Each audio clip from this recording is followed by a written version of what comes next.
Hello ప్రతి ఒక్కరు, welcome to my channel. ఎలా ఉన్నారు ఫ్రెండ్స్? నేనైతే చాలా బాగున్నానండి. చాలా రోజుల తర్వాత నేను ఒక లాంగ్ వీడియో పెట్టాలనుకుంటున్నాను. అదేంటి అంటే బొబ్బట్లు. అండ్ మీలో చాలామందికి తెలిసే ఉంటుంది, కానీ తెలియని వాళ్ళ కోసం మాత్రమే ఈ వీడియో అనమాట. ఒకవేళ మీకు ఆల్రెడీ తెలిసింటే స్కిప్ చేసేయండి. నేనైతే చాలా హెల్తీగా, చాలా టేస్టీగా అండ్ చాలా తక్కువ టైంలోనే నేను దీన్ని అయితే చేయగలిగాను ఫ్రెండ్స్. నాకైతే పర్ఫెక్ట్గా వచ్చినాయి. ఫస్ట్ టైం ట్రై చేసినా కూడా చాలా అంటే చాలా బాగా వచ్చాయన్నమాట. సో మీలో ఎవరైనా ట్రై చేయాలి అనుకుంటే చాలా కష్టం అని అనుకుంటారు కదా, అంత కష్టంగా అయితే ఏం లేదు ఫ్రెండ్స్. నాకైతే చాలా ఈజీగా సింపుల్గానే అయిపోయింది.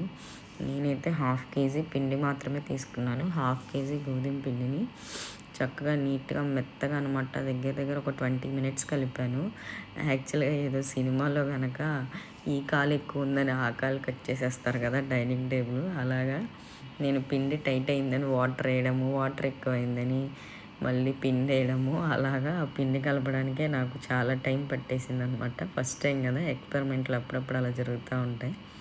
కానీ ఫైనల్గా అయితే మాత్రం సక్సెస్ఫుల్గా కరెక్ట్గా అయితే కలిపేసాను అనమాట. వీడియోలో కనిపిస్తున్న విధంగా పిండి అనేది స్మూత్గా రావాలి. దాని తర్వాత చూడండి ఆయిల్ అనమాట. ఎంత వేయాలో మనకు తెలియదు కదా, మనం అసలుకే కుకింగ్లో పీజీ అయితే చేయలేదు కదా ఫ్రెండ్స్. అందుకని కొంచెం కొంచెం వేస్తూ అలా కలుపుతూ హోల్స్ పడుతుంది అనమాట, లోపలికి పిండి ఆయిల్ వెళ్తుంది అని చెప్పేసి. తర్వాత ఫైనల్గా పిండి అయితే కాసేపు నానబెట్టేశాను అనమాట. ఇదిగోండి బెల్లము ఫస్ట్ చాక్తో తురిమాను, అవ్వలేదు. సో మన ఇంటెలిజెంట్ బ్రెయిన్ వాడేసామన్నమాట.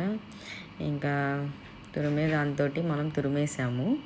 అలా తురిమిన తర్వాత అది పక్కన పెట్టేసుకొని శనగపప్పు తీసుకొని ఆల్రెడీ బాయిల్ చేసేసాను అనమాట, అది చెప్పడం మర్చిపోయాను. సో ఆ బాయిల్ చేసిన శనగపప్పుని మిక్సీ చేసేసి ఈ ఆల్రెడీ మనం తురిమి పెట్టుకున్న బెల్లం ఏదైతే ఉందో అది కూడా నేను మిక్సింగ్ కొట్టేసి స్టవ్ పైన అయితే పెట్టేశాను అనమాట. నేను కన్సిస్టెన్సీ ఎలా వేసాను క్వాంటిటీ అంటే 1 కప్పు పప్పుకి 1 కప్పు బెల్లం అయితే వేసాను ఫ్రెండ్స్. ఆ బెల్లంలోనే మంచిగా వాటర్ అయితే వచ్చేస్తుంది. సో మంచిగా వాటర్ అంతా కరిగిపోయే వరకు కూడా నేను దాన్ని ఉంచాను. ఈలోపు యాలకులు కొంచెం షుగర్ వేసేసి పౌడర్ చేసాను అనమాట.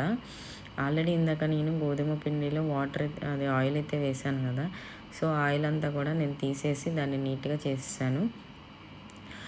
పప్పు బాగా వాటర్ అంతా ఎగిరిపోయిన తర్వాత దాన్ని పప్పు గుత్తితోటి మంచిగా మెత్తగా చేసామన్నమాట. మళ్ళీ మిక్సీ చేయడం ఎందుకులే అని చెప్పేసి తర్వాత చిన్న చిన్న ఉండలుగా చేసేసి అందులో మన స్టఫ్ని అయితే పెట్టేసి మనకి ఎలా కావాలి, ఏ సైజులో కావాలి అన్నది మనం చేసేసుకోవడమే.